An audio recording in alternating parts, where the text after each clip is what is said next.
जय Hind. Class 8th की history NCERT का चैप्टर नंबर 2 हमने शुरू किया था। आज दोस्तों आपका ये चैप्टर फिनिश हो जाएगा। लास्ट वीडियो है दोस्तों ये, from trade to territory the company establishes power.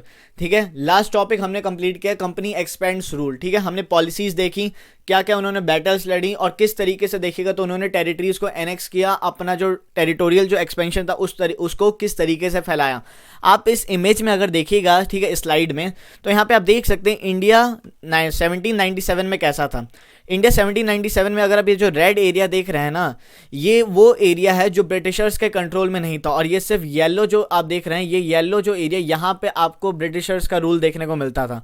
1840 की तरफ जाइएगा आप, इंडिया को देखिएगा तो रेड वाला एरिया देखिए धीरे धीरे कम हो रहा है, और येलो जो एरिया यानी ब्रिटिशर्स का जो एरिया है, ब्रिटिश एक्सपेंशन किस तरीके से फैला यहाँ पे कि ब्रिटिशर्स ने इतनी, जो येलो आपको दिख रहा है ये एरिया, ये पूरा इधर का देखिएगा तो बंगाल वाला एरिया हो गया, मैसूर का एरिया हो गया, ठीक है, मराठा एम्पायर का थोड़ा बहुत एरिया इधर देख रहे हैं, ये इतना ज़्यादा हो गया। और 1857 तक आते आते अगर आप देखिएगा तो ब्रिटिशर्स ने कितना ज़्यादा, लगभग मान के चलिए 63% जो एरिया था, ठीक है, इंडिया का सब कॉन्टिनेंट का, उसको हथिया लिया, उसको एनेक्स कर लिया, उसको ब्रिटिश टेरिटरी का पार्ट बना लिया। ठीक है, मतलब 1797 और 1857 अगले 60 साल का अगर आप देखिएगा ये पूरा जो आप लेखा जोखा, तो कितना ज़्यादा आपको अंतर देखने को मिलेगा पिछले अगले 60 साल में। ठीक है, 1797 से लेकर 1857 तक इन ब्रिटिशर्स ने क्या किया, अपनी टेरिटरीज को, मतलब देखिएगा तो कुछ पॉलिसीज लाके, कुछ मेजर इन्होंने बैटल्स लड़के इस तरीके से फैला लिया कि अब पूरी तरीके से देखिएगा तो किसका दबदबा था 1857 तक, ब्रिटिशर्स का, यानी ब्रिटिश हुकूमत पूरी तरीके से यहाँ तक जम चुकी थी। ठीक है, यहाँ पे हमें देखने को मिल रहा है कि किस तरीके से एक्सपेंड हो चुका था ब्रिटिश एम्पायर, यानी ईस्ट इंडिया कंपनी ने देखिएगा तो कहाँ तक फैला दिया था। 1857 में फिर रिवोल्ट होती है, वो हम 5th चैप्टर में करेंगे। ठीक है, तो यहाँ पे देख सकते हैं येलो में जो एरिया है under British rule, and red में जो एरिया है areas not under British rule. तो हमें ये चीज़ें देखने को मिलती हैं, यहाँ पे आप देख सकते हैं। चलिए शुरू करते हैं। उम्मीद है कि आपने ये चैप्टर को डिटेल में फॉलो किया होगा। सेपरेट प्लेलिस्ट मैंने बना रखी क्लास 8th एनसीईआरटी हिस्ट्री की, सीक्वेंस में सारे चैप्टर्स देखिएगा तो अपलोडेड है, अरेंज फॉर्मेट में है, आप जाके देख सकते हैं। ठीक है, चलिए शुरू करते हैं हम आज का वीडियो। अब देखिए दोस्तों, हम शुरू करेंगे setting up a new administration. अब देखिए बात यहाँ पे ऐसी है, अब तक हमने देखा कि ब्रिटिशर्स ने किस तरीके से अपना जो टेरिटोरियल एक्सपेंशन था ये बढ़ाया। अब भाई जब टेरिटरी इतनी ज़्यादा इन्होंने एक्वायर कर ली है, इतनी ज़्यादा एनेक्स कर लिया, अपनी टेरिटरी इतनी ज़्यादा एक्सपेंड कर ली है, तो वहाँ पे काम चलाने के लिए कुछ तो करना पड़ेगा। एडमिनिस्ट्रेशन, शासन कैसे करना है, ठीक है, किस तरीके से उस एरिया को चलाना है, उस पर मतलब उस पर काम करना है, एडमिनिस्ट्रेशन कैसे काम करेगा ये सब देखना है, एडमिनिस्ट्रेट कैसे करना है, ये हम इस वीडियो में पढ़ने वाले हैं दोस्तों। ठीक है, तो आखिर देखेंगे हम इस वीडियो में क्या कि आखिर ब्रिटिशर्स ने क्या क्या पॉलिसीज़ नहीं, क्या क्या चीज़ें की कि उस एरिया को वो अच्छे तरीके से एडमिनिस्ट्रेट कर पाएँ, वो हम देखने वाले हैं इस वीडियो में। चलिए शुरू करते हैं। Warren Hastings first governor general, ये देखिए ये है वॉरेन हेस्टिंग्स, जो पॉलिसी ऑफ पैरामाउंट से लेके आया था। वो कौन चाचा कौन थे, वो चाचा थे आपके लॉर्ड हेस्टिंग्स। ठीक है, तो फर्स्ट गवर्नर जनरल देखिए यहाँ पे हैं वॉरेन हेस्टिंग्स, जो गवर्नर जनरल बने थे 1773 से लेके 1785 तक। ठीक है, played a significant role in the expansion of company rule. इनका एक बहुत ही देखिएगा तो सिग्निफिकेंट रोल हमें देखने को मिलता है इस वॉरेन हेस्टिंग्स का कंपनी की एक्सपेंशन में। ठीक है, by his time the company had acquired powered not only in Bengal but also in Bengal and Bombay and Madras. ठीक है, वॉरेन हेस्टिंग्स के टाइम पे कंपनी ने सिर्फ पावर बंगाल तक ही नहीं सीमित रखी, इन्होंने बॉम्बे और मद्रास को भी देखिएगा तो एक्वायर कर लिया। बॉम्बे और मद्रास पे भी हुकूमत जमा दी थी, किसकी, ईस्ट इंडिया कंपनी की। British territories were broadly divided into administrative units called presidencies. जो ब्रिटिश टेरिटरीज थी ना दोस्तों, इसको इन्होंने क्या किया था, डिवाइड कर दिया था एडमिनिस्ट्रेटिव यूनिट्स में, जिसको आप प्रेसिडेंसीज कह सकते हैं। जैसे आज इंडिया की अगर हम बात करें, ठीक है, पूरे भारत को हमने 28 राज्यों में बांट रखा है, और यूनियन टेरिटरीज कितनी है, एक क्वेश्चन मैं आपसे पूछता हूँ, भारत में कितनी यूनियन टेरिटरीज हैं, 8 या 9? ऑप्शन 2 ही हैं, आंसर दीजिएगा आप सभी कमेंट सेक्शन में। तो भारत को हमने कुछ यूनियन टेरिटरीज और 28 स्टेटों में हमने बांट रखा है। ठीक है, उसी तरीके से ब्रिटिशर्स ने क्या किया था, इतनी बड़ी जब इनकी टेरिटरी है तो उसको भी इन्होंने क्या किया, एडमिनिस्ट्रेटिव यूनिट्स में बांट दिया, जिसको इन्होंने प्रेसिडेंसीज कहा। ठीक है, उस टाइम तक देखिएगा इनकी 3 प्रेसिडेंसीज थी, बंगाल, बॉम्बे, मद्रास। ठीक है, there were 3 presidencies, Bengal, Bombay and Madras. Each was ruled by governor, और जो हर जो प्रेसिडेंसी थी वो किसके द्वारा रूल की जाती थी, गवर्नर के द्वारा रूल की जाती थी। और supreme head of the administration was the governor general. ठीक है, देखिए गवर्नर और गवर्नर जनरल अलग है। गवर्नर वो था जो बंगाल, मद्रास और बॉम्बे का सेपरेट था, पर गवर्नर जनरल तीनों का हेड था। तीनों का हेड गवर्नर जनरल कौन था? Warren Hastings. Warren Hastings governor general था, गवर्नर नहीं था, ये याद रखिएगा। ठीक है, तो यहाँ पे हम देखते हैं क्या कि इन्होंने अपनी एडमिनिस्ट्रेटिव यूनिट्स को प्रेसिडेंसीज में बांट, सॉरी प्रेसिडेंसीज जैसे ये कहते थे उसको देखिएगा, तो इन्होंने बांट दिया था। 3 प्रेसिडेंसीज इनकी टोटल थी, बंगाल, बॉम्बे, मद्रास। हर को देखिएगा तो कौन रूल करता था? गवर्नर। और इन सब का हेड कौन था? गवर्नर जनरल, यानी लॉर्ड वॉरेन हेस्टिंग्स इनके क्या थे? गवर्नर जनरल हेड थे। एडमिनिस्ट्रेशन का काम सारा कौन संभालता था? Governor general. हेड कौन था एडमिनिस्ट्रेशन का? Governor general. ये बात याद रखिएगा, सुप्रीम हेड यहाँ लिखा हुआ है। ये पॉइंट्स वगैरह इंपॉर्टेंट होते हैं, इसको नोट डाउन कर लिया करिए। ठीक है, चलिए आगे चलते हैं, नेक्स्ट स्लाइड देखते हैं। Warren Hastings, the first governor general, introduce several administrative reforms, notably the sphere of justice and sphere of army. ये रहे चाचा लॉर्ड वॉरेन हेस्टिंग्स। तो ये वॉरेन हेस्टिंग्स है, ठीक है, ये सोच रहे हैं कुछ, ठीक है, तो देख लीजिए, सोचने दीजिए, हम अपना पढ़ते हैं। देखिए, तो वॉरेन हेस्टिंग्स ने देखिएगा तो एडमिनिस्ट्रेटिव रिफॉर्म्स किस तरीके से लाए, तो इन्होंने देखिए जस्टिस का सिस्टम यहाँ पे शुरू कर दिया। आर्मी इन्होंने मेंटेन करनी, आर्मी इन्होंने देखिएगा तो आर्मी के फील्ड में भी, अपनी कंपनी की जो आर्मी होती थी उसमें भी इन्होंने काम किया। ठीक है, तो जस्टिस के फील्ड में देखिएगा तो इन्होंने कोर्ट्स वगैरह इस्टेब्लिश किए थे, कोर्ट्स वगैरह बनाए थे, वो हम देखने वाले हैं। चलिए आगे देखते हैं। From 1772 a new system of justice was establish. 1772 से क्या होता है कि एक नए प्रकार का जस्टिस सिस्टम इंट्रोड्यूस हो जाता है, एस्टैब्लिश हो जाता है। ठीक है, पहले क्या होता था? पहले किस प्रकार से अगर पूछिएगा जस्टिस दी जाती थी, मान लीजिए कोई सरपंच वगैरह है या विलेज का हेड है, राजा है, तो वो डिसीजन जो देगा वो मतलब सब मान लेते थे, वही जस्टिस होता था। ठीक है, पर अब देखिए क्या होता था। Each district was to have 2 courts. हर डिस्ट्रिक्ट में देखिएगा तो 2 तरीके के कोर्ट्स होते थे, इनफैक्ट आज भी होते हैं। क्रिमिनल कोर्ट जिसको ये लोग फौजदारी अदालत कहते थे, और सिविल कोर्ट जिसको दीवानी अदालत कहते थे। ठीक है, तो क्रिमिनल कोर्ट होता था, ठीक है, ये टर्म याद रखिएगा, फौजदारी अदालत, और सिविल कोर्ट को क्या कहते थे? दीवानी अदालत। ठीक है, तो ये दोनों होते थे। Maulvis and Hindu pandits interpreted Indian laws for the European district collectors. ठीक है, ठीक है, अब ये देखिए जो यहाँ पे जो कोर्ट होते थे ना, ठीक है, इसमें डिसीजन जो लॉज वगैरह होते थे वो किसके चलते थे? ठीक है, जो मौलवीज और हिंदू पंडित्स होते थे ना, ये जो इनके धर्मशास्त्र होते थे उसके अकॉर्डिंग देखिएगा, जो भी देखिएगा तो जस्टिस लिखी गई है कि इस गलत काम, सॉरी इस काम के लिए ये सज़ा मिलेगी, अगर उसने ये गलती की तो इतनी सज़ा मिलेगी। तो ये लोग देखिए इंटरप्रेटेट करते थे किसको? डिस्ट्रिक्ट कलेक्टर को। ठीक है, डिस्ट्रिक्ट कलेक्टर फिर बाद में डिसीजन सुना देता था। अब ये देखते हैं हम। The criminal courts were under a qazi. काजी क्या होता है? एक जज होता है, ठीक है, याद रखिएगा।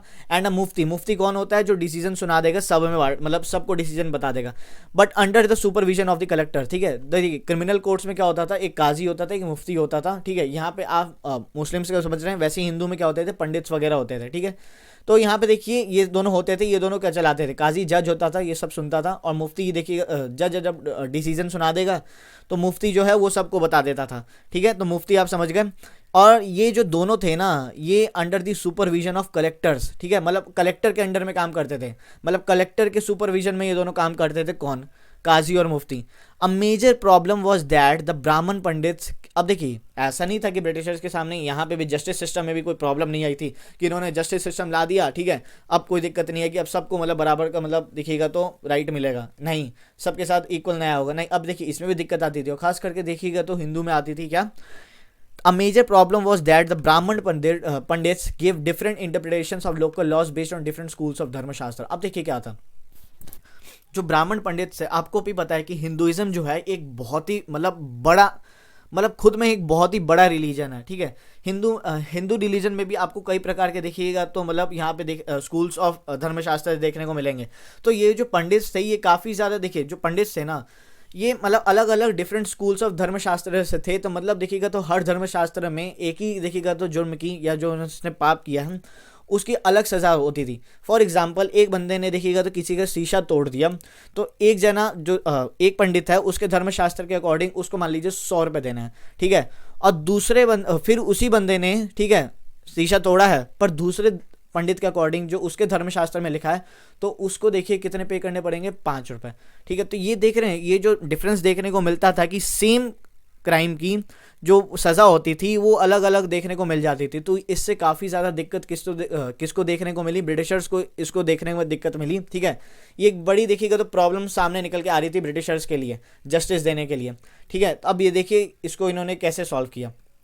To bring uniformity in 1775, 11 pandits were asked to compile a digest of Hindu laws. अब देखिए क्या हुआ, यूनिफॉर्मिटी लाने के लिए कि ऐसा ना हो कि मतलब ये जो धर्मशास्त्र है अलग अलग, इससे दिक्कत आए, ब्रिटिशर्स ने क्या किया 1775 में 11 पंडित्स को बुलाया और कहा, 11 अलग अलग देखिएगा तो स्कूल्स ऑफ धर्मशास्त्र के जो पंडित थे उनको बुलाया और कहा कि तुम सब आओ, ठीक है, और बैठ के एक हिंदू लॉ बनाओ, ठीक है, आपस में मिलजुल के एक ऐसा हिंदू लॉ बनाओ जो सबके लिए इक्वल हो।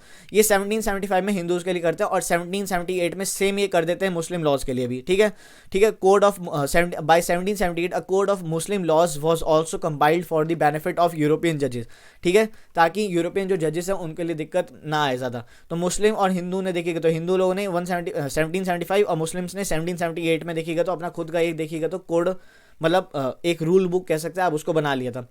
अंडर द रेगुलेटिंग एक्ट, यहाँ तक हमने समझा कि आखिर जस्टिस सिस्टम कैसे काम कर रहा था। अब देखते हैं यहाँ से, under the regulating act of 1773, देखिए 1773 का जो रेगुलेटिंग एक्ट है ना, इसको हम चार्टर एक्ट भी कहते हैं, और 1773 का जो रेगुलेटिंग एक्ट था, इसको हम first step towards the centralisation, ठीक है, first step towards the centralisation भी कहते हैं। अब आपसे मैं एक क्वेश्चन पूछूंगा, last step towards the centralisation कौन सा था, ठीक है, first step towards the centralisation यानी सारी पावर किसके पास आ जाती थी, जनरल गवर्नर जनरल के पास, लॉर्ड वॉरेन हेस्टिंग्स के पास, ठीक है। तो आपको बताना है कि लास्ट स्टेप टुवर्ड्स ये जो था आपका सेंट्रलाइजेशन का, ये कौन से मतलब चार्टर एक्ट में हुआ था, तो ये हमें बताइएगा आप कमेंट सेक्शन में, ठीक है। ये देखिए आप पूछेंगे रेगुलेटिंग एक्ट क्या, अब देखिए ये एक्ट वगैरह हर 20 साल पे लेके आते रहते थे कि क्या किस हिसाब से काम करना है, तो 1773, 1793, 1813, 1833, 1853 ऐसे लेके आते रहते थे, हर 20 साल पे रेगुलेटिंग एक्ट, चार्टर एक्ट ये लेके आते रहते थे।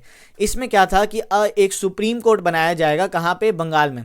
A new supreme court was established, आज हमारा सुप्रीम कोर्ट कहाँ है, न्यू दिल्ली में, established while a court of appeal, ठीक है, एक सुप्रीम कोर्ट बनाया जाएगा और उसी के साथ साथ एक कोर्ट ऑफ अपील भी बनाई जाएगी, जिसको क्या कहते हैं लोग, द सादर निजामत अदालत, सादर निजामत अदालत कहते हैं इसको, कलकत्ता में बनाया जाएगा, ठीक है। तो उस टाइम का सुप्रीम कोर्ट कहाँ पे था, कलकत्ता में, याद रखिएगा।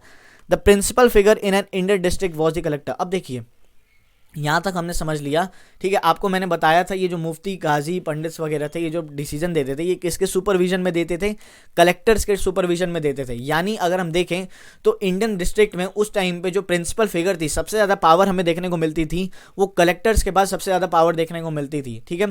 His main job was to collect revenue. अब कलेक्टर का देखिए मेन काम क्या होता था, कलेक्ट रेवेन्यू, मतलब रेवेन्यू कलेक्ट करना है, टैक्सेस वगैरह कलेक्ट करना है, लॉ एंड ऑर्डर को मेंटेन करना है, ठीक है। अब ये देखिए कलेक्टर जो है, टैक्स कलेक्ट करना हो गया, ठीक है, रेवेन्यूज़ वगैरह को कलेक्ट करना हो गया, लॉ एंड ऑर्डर को मेंटेन करना हो गया। ये अकेले थोड़ी करेगा कि लाठी ले ली, चलो सबसे टैक्स कलेक्ट करते हैं, और कोई भी गलती करेगा तो मतलब सज़ा देंगे उसे, लॉ एंड ऑर्डर को मेंटेन करेंगे, नहीं। इसको मदद करने के लिए भी देखिएगा तो काफ़ी सारे ऑफिसेस थे, ठीक है, और लोग थे, जैसे कि जजेस, ठीक है, जस्टिस सिस्टम देखने के लिए जजेस थे, लॉ एंड ऑर्डर देखने के लिए देखिएगा तो पुलिस ऑफिसर्स और दरोगास थे, दरोगास वही हो गया, पुलिस ऑफिसर्स को ही बोल रहे हैं, ठीक है। तो पुलिस ऑफिसर्स, दरोगास वगैरह थे, कौन, लॉ एंड ऑर्डर को जो देखते थे, और जजेस थे ये वगैरह, ये देखते थे आपके, मतलब समझ लीजिए जो जस्टिस सिस्टम था। तो ये सब काम था जो कलेक्टर की मदद करते थे, ठीक है। तो सुप्रीम पावर यहाँ पे देखिएगा तो किसकी थी, कलेक्टर की थी। The collectorate became the new centre of power, collectorate देखिएगा तो यहाँ पे डिस्ट्रिक्ट में एक न्यू सेंटर ऑफ पावर बन के उभरा, ठीक है। And patronage the steadily replace previous holders of authority, जो पहले जो पावर होती थी डिस्ट्रिक्ट में किसी सरपंच के पास, वो सब देखिएगा तो रिप्लेस कर दी गई, किसके द्वारा, कलेक्टर के द्वारा। जो भी होता था, हेड होता था विलेज का, ठीक है, जिसके पास पावर होती थी, उसको हटा के कौन पावरफुल बन गया, कलेक्टर बन गया था। और ये कौन कलेक्टर कहाँ से आता था, ये लंदन से आता था, ठीक है, ये याद रखिएगा। तो ब्रिटिश कलेक्टर था, इसके बाद सबसे ज़्यादा पावर आ गई। तो इसमें हमने देखिएगा, इस वीडियो में हमने देखा, अभी तक फर्स्ट पार्ट में हमने देखा, ठीक है, कि कंपनी देखिएगा तो एडमिनिस्ट्रेशन को अच्छी तरीके से चलाने के लिए दो चीज़ें लेके आती है, एक जस्टिस सिस्टम और एक अपनी आर्मी को देखिएगा तो थोड़ा अच्छी तरीके से मतलब काम करती है आर्मी पे, ठीक है। तो जस्टिस सिस्टम के बारे में हमने देख लिया कि जस्टिस सिस्टम क्या था, ठीक है, कलेक्टर क्या था। अब हम देखेंगे कंपनी आर्मी, कंपनी की आर्मी के बारे में भी थोड़ा बहुत जान लेते हैं, ठीक है। तो इस पर चलिए हम शुरू करते हैं। Colonial rule in India brought in some new ideas of administration and reform, but its power rested on its military strength. अब देखिए क्या था, जो यहाँ पे ब्रिटिश एम्पायर था, ईस्ट इंडिया कंपनी थी, काफ़ी सारे आइडियाज़, पॉलिसीज़ वगैरह लेके आती थी। एडमिनिस्ट्रेशन में भी ये देखिए अपनी जो भी पॉलिसीज़ थी उसको लेके आ रही थी, एडमिनिस्ट्रेशन को भी अच्छी तरीके से चला रही थी, जस्टिस सिस्टम भी चल रहा था। पर जो इनकी देखिएगा जो सारी पावर इनकी किनके थी, किनके दम पे ये देखिएगा तो मतलब देखिएगा खड़े होते थे, इनके मिलिट्री के दम पे, ठीक है। सारी जो इनकी पावर थी ना मिलिट्री, चाहे कोई भी पॉलिसीज़ हो, मतलब मान लीजिए जो भी ये पॉलिसीज़ लेके आते थे, अगर कोई नहीं मानेगा तो सीधे मिलिट्री चली जाती थी, ठीक है, बैटल्स वगैरह में तो मिलिट्री जाती ही थी। तो ये कॉलोनियल रूल में जो ईस्ट इंडिया कंपनी की सारी पावर थी किस पे रेस्टेड थी, मिलिट्री स्ट्रेंथ पे, ठीक है। तो मिलिट्री स्ट्रेंथ पे देखिएगा तो ये सारे मतलब देखिए अकड़ते थे। द मुगल आर्मी, अब देखिए यहाँ पे ब्रिटिशर्स की बात होगी, अब यहाँ पे थोड़ा हम जाते पहले पीछे मुगल आर्मी की तरफ जाएंगे। The Mughal army was mainly compose of cavalry and infantry. अब देखिए कैवलरी एंड इन्फेंट्री क्या होता है ये मैं आपको बताता हूँ। कैवलरी होते हैं घुड़सवार, घुड़सवार पे होते हैं एक प्रोफेशनल, मतलब मान लीजिए ट्रेंड सोल्जर होते हैं जो घुड़सवारी करते करते भी क्या हो सकता है, तलवार वगैरह चला के मतलब लड़ाई लड़ सकते हैं, बैटल लड़ सकते हैं। इन्फेंट्री क्या होता है, ये होते पैदल चलने वाले सिपाही होते हैं, ठीक है, जिनके पास देखिएगा तो आर्चरी वगैरह में इनकी ट्रेनिंग होती है, तलवार वगैरह थोड़ी बहुत चला लेते हैं, ठीक है, तीर धनुष चला लेते हैं। तो ये होते पैदल चलने वाले, कैवलरी होते घुड़सवार, ठीक है। तो ये मुगल टाइम पे हमें देखने को मिलता था। Cavalry dominated the army and infantry did not played a major role. ये और लिख दिया यार, यहाँ पे स्पेलिंग बड़ी मिस्टेक होती है, ठीक है, तो रोल कर लीजिएगा। कैवलरी देखिए क्या होता था कि उस टाइम पे जो मुगल आर्मी थी उस टाइम पे कैवलरी जो थी यानी जो घुड़सवार थे वो काफ़ी ज़्यादा देखिएगा तो मेजर रोल निभाते थे, किसी भी बैटल में डोमिनेट करते थे। वहीं इन्फेंट्री उतना मेजर रोल प्ले नहीं करती थी। कंपनी ने भी देखिएगा तो स्टार्टिंग में इसी चीज़ को फॉलो किया, उन्होंने भी कैवलरी सिस्टम को अपनाया था, ठीक है, घुड़सवारों को लिया था, ठीक है, अपने अंडर में। ये देख रहे हैं ना कैवलरी घुड़सवारी जा रहा है तलवार लेकर लड़ाई करने ब्रिटिश का आदमी। ये देखिए घुड़सवार ये होते थे जो घोड़े पे बैठ के लड़ते थे, और ये हो गए आप कैवलरी समझ लीजिए जो पैदल देखिएगा लड़ाई करते थे, ठीक है, पैदल चलते थे, तीर धनुष चलाते थे, तलवार वगैरह थोड़ी बहुत इनके पास स्किल होती थी उसको अपनाते थे। अब देखिए पर ब्रिटिशर्स ने भी स्टार्टिंग में इसी को एक्वायर किया था, वो कैवलरी पे ज़्यादा फोकस करते थे, पर धीरे धीरे जैसे जैसे देखिएगा तो टेक्नोलॉजी में चेंज आता है हमें भी चेंजेस देखने को मिलते हैं, मतलब हमें यानी ईस्ट इंडिया कंपनी भी चेंजेस करती है। The changes occurred in the 18th century when Mughal successor states like Awadh and Banaras started recruiting peasants into their army and training them as professional soldiers. अब देखिए 18वीं शताब्दी की starting में क्या होता है, जो मुगल के सक्सेसर्स थे अवध और बनारस, आपको बताइए कि औरंगजेब के मरने के बाद ये सब क्या करते हैं, अपने आप को इंडिपेंडेंट घोषित कर देते हैं। तो उस टाइम पे जो अवध और बनारस थे ये पीजेंट्स यानी जो इन्फेंट्री जो पैदल चलने वाले जो सोल्जर्स होते थे उनको रिक्रूट करते थे अपनी आर्मी में, और उनको देखिएगा तो प्रोफेशनल सोल्जर्स की तरह ट्रेनिंग देते थे, ठीक है, प्रोफेशनल सोल्जर्स की तरह ट्रेनिंग देते थे। East India Company adopted the same method which came to be known as sepoy army. East India Company ने भी देखिएगा इस तरीके को कॉपी किया और अपनी खुद की आर्मी बनाई जिसको इन्होंने कहा सेपॉय, ठीक है। अब देखिए नवाब को ये लोग नबोब कहते थे, सिपाही को ये लोग सेपॉय कहते थे, बस इतना ही अंतर है, ठीक है। तो सेपॉय आर्मी, ठीक है, सेपॉय आर्मी इन्होंने बनाई एज। उसके बाद देखिए क्या हुआ, as warfare technology change from the 1820s the cavalry requirement of the company's army decline. अब देखिए जैसे जैसे वॉर की टेक्नोलॉजी चेंज होती गई ना 1820 के बाद क्या हुआ, जो कैवलरी की जो रिक्वायरमेंट थी कंपनी की वो धीरे धीरे कम हो गई। कंपनी अब ज़्यादातर इन्फेंट्री पे ज़्यादातर ध्यान देने लगी। क्यों ध्यान देने लगी, अब वो देखिए British Empire was in fighting in Burma, Afghanistan and Egypt where soldiers were armed with muskets and matchlocks. देखिए क्या होता था ना, बंदूकों का इस्तेमाल यहाँ पे शुरू हो गया था।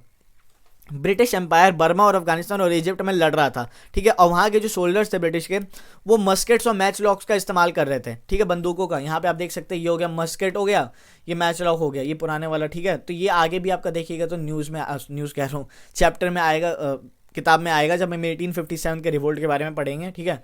तो ये हम पढ़ने वाले हैं ये मस्केट्स वगैरह के बारे में फिर से, ठीक है। तो ये देखिए ब्रिटिशर्स ने यहाँ पे बंदूकों का इस्तेमाल शुरू कर दिया था। अब आप मान के चलिए कोई बंदा कैवलरी पे बैठा है, अब यहाँ पे लिखा है ना कि ईस्ट इंडिया कंपनी ने इन्फेंट्री पे ज़्यादातर फोकस किया था, वॉरफेयर टेक्नोलॉजी भी चेंज हो गई थी, ठीक है। तो उस वजह से क्या हुआ, जो ब्रिटिशर्स की आर्मी में कैवलरी थी उसका देखिएगा तो शॉर्टेज नहीं कहेंगे, ब्रिटिशर्स ने कैवलरी को कम रिक्रूट करना शुरू कर दिया था, ठीक है। अब वो ज़्यादातर देखिएगा किस पे ध्यान देते थे, इन्फेंट्री पे, यानी जो पैदल लड़ने वाले सोल्जर्स होते थे। अब ये क्यों, अब कोई बंदा मान लीजिए घोड़े पे बैठ के तीर नहीं तलवार चला रहा है, दूर से वो आ रहा है भगते हुए, ठीक है, तलवार लेके मारने के लिए। इमेज के साथ समझाता हूँ।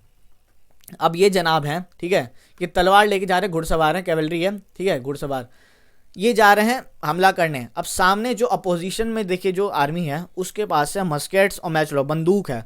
वो देखेगा बे पागल, ठीक है, तू दूर से ही मेरे को दिख रहा है, मेरे पास है बंदूक, यहीं से ठोकूंगा, ठीक है, वहीं गिर पड़ेगा, ठीक है। तो इस तरीके की जो कैवलरी थी फिर बाद में बंद हो गई। क्यों, भाई गोली मार देगा, ये तलवार तो यहीं गिर जाएगी, घोड़े के अगर एक गोली लग गई तो घोड़ा भी बैठ जाएगा, घोड़े के ऊपर जो बैठा है वो भी बैठ जाएगा, ठीक है, तो ये हमें देखने को मिला। The soldiers of the army had to keep pace with the changing military requirement.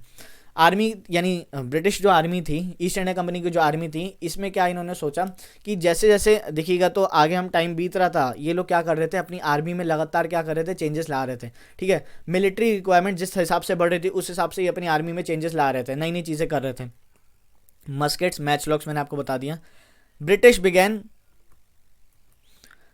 Began to develop a uniform military culture. अब देखिए ब्रिटिशर्स ने क्या किया, अब इन्होंने क्या किया कि एक यूनिफॉर्म मिलिट्री कल्चर भी मतलब अपनाना शुरू कर दिया। अब इनके जो सोल्जर्स थे वो यूनिफॉर्म में लड़ने लग गए। ठीक है, यूनिफॉर्म में होने लग गए, बस इतना ही है इसमें।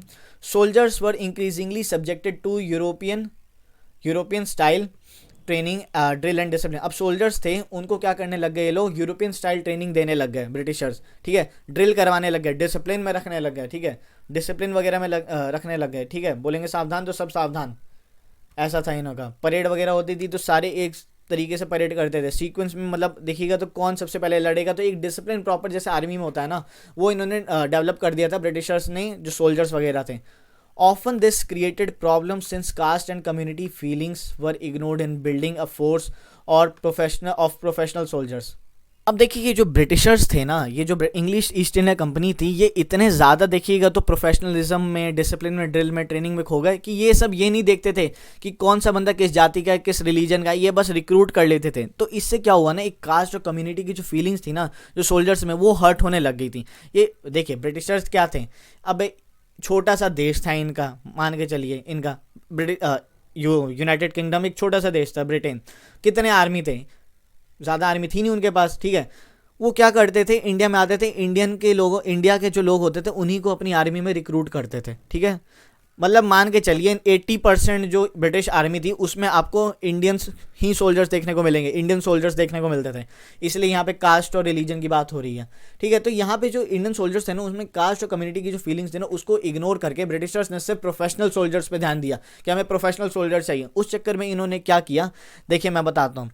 जो बंदूक होती थी ना, यहाँ पे मैंने आपको बोला ना मस्कट, इसमें क्या होता था, कार्टेजेस का यूज़ होता था, कार्टेजेस। ठीक है, और कार्टेजेस के ऊपर ना ग्रीस लगती थी। ठीक है, अब उस टाइम पे एक अफवाह फैल गई कि जो ग्रीस लपटे जा रही है ना ऊपर, वो काव फैट और पिग फैट से बनती है। ठीक है, काव फैट और पिग फैट से। काव को जो है हम हिंदू धर्म में देखिएगा तो बहुत ही पवित्र मानते हैं, और देखिएगा तो पिग जो है, पिग फैट यानी पॉक को देखिएगा तो मुस्लिम्स जो है वो खाना अवॉइड करते हैं, नहीं खाते हैं उसको, देखिएगा तो पाप मानते हैं वो।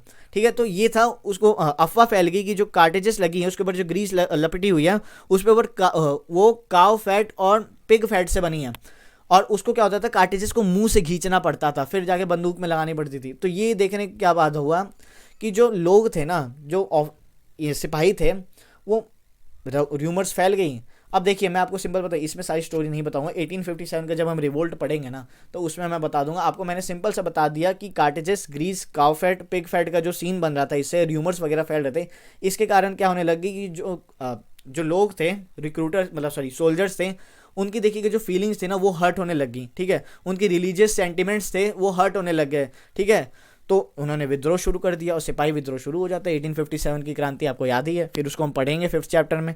ठीक है, तो ये आपका चैप्टर हो गया यहाँ ख़त्म। हमने कंपनी आर्मी देख लिया कि कंपनी आर्मी किस तरीके से इन्होंने बनानी शुरू की, इन्होंने किस तरीके से अपना एडमिनिस्ट्रेशन चलाना शुरू किया, जस्टिस सिस्टम, अपनी आर्मी। ठीक है, आर्मी को मॉडर्नाइज किस तरीके से किया, कैवलरी पे कम ध्यान दे के इन्वेंट्री पे ज़्यादा ध्यान दिया। ठीक है, अपनी आर्मी में देखिएगा तो इन्होंने एक यूनिफॉर्म मिलिट्री कल्चर लेके आए। ठीक है, अपनी आर्मी को इन्होंने देखिएगा तो यूरोपियन स्टाइल ट्रेनिंग दी, ड्रिल कराया, डिसिप्लिन कराया। ठीक है, और इसी चक्कर में क्या हुआ है, प्रोफेशनल सोल्जर्स बनाने के चक्कर में क्या हुआ, उनके का जो रिलीजियस सेंटिमेंट्स होते थे उसको भी देखिएगा तो इन्होंने नुकसान पहुंचाया। और फिर तो इनका बैंड बजाई ब्रिटिशर्स का। उसके बाद भाई नुकसान पहुंचाओगे तो भाई तुम भी तो नुकसान भरोगे। तो ये चैप्टर आपका हो गया ख़त्म। अब हम देखते हैं एक बार कंक्लूजन क्या निकलता है इस चैप्टर से। अब देखिए क्या है कंक्लूजन, देखिए क्या निकलता है। Thus East India Company was transform for a trading company to territorial colonial power. अब आप यहाँ पे ध्यान से देखिएगा दोस्तों, मैं कंक्लूजन आपको बताता हूँ। ये जो कंपनी थी, इस चैप्टर की स्टार्टिंग में हमने जब शुरू किया था, बहुत ही बढ़िया, मतलब ऐसा लग रहा है कि फिल्म ही बन गई, स्टोरी मैं बता रहा हूँ। ठीक है, मूवी की जैसी स्क्रिप्ट नहीं होती वैसे से ये मतलब चैप्टर था एकदम यार, कि हर स्टोरी इसमें मतलब अपने एक मूवी बन सकती है इस पूरे चैप्टर पे। देखिए फ्रॉम ट्रेड टू टेरिटरी जो हमने चैप्टर पढ़ा, इसमें क्या था कि ब्रिटिशर्स सिर्फ ट्रेड करने आए थे भारत में। ठीक है, अब ट्रेड करते करते इनके पता नहीं क्या चुल पड़ी कि इन्होंने देखिएगा तो टेरिटरीज को एक्वायर करना शुरू कर दिया। अब टेरिटरीज को जब इन्होंने एनेक्स करना शुरू किया ना, तो सिर्फ ब्रिटिशर्स की इतनी औकात नहीं थी कि वो अकेले दम पे कर सकें। हमारे कुछ देखिएगा तो जो मतलब क्या बोलते थे, हमारे ही जो लोग थे ना, उन्होंने ही हमें धोखा दिया, ठीक है। मतलब जो किंगडम्स थे, जैसे मान के चलिए जब बैटल ऑफ प्लासी लड़ी गई थी तो मीर जाफर ने धोखा दे दिया था। मीर जाफर ने धोखा दे दिया, सिराजुद्दौला हार गया। उसके बाद देखिएगा तो धोखा दिया ना अपने ही बंदे ने। फिर आप बात कीजिएगा एंग्लो मैसूर वॉर में। एंग्लो मैसूर वॉर में क्या हुआ था, मराठा एम्पायर और निज़ाम जो था वो ब्रिटिशर्स के साथ मिल गया, सिर्फ थोड़ी ज़मीन के लालच में।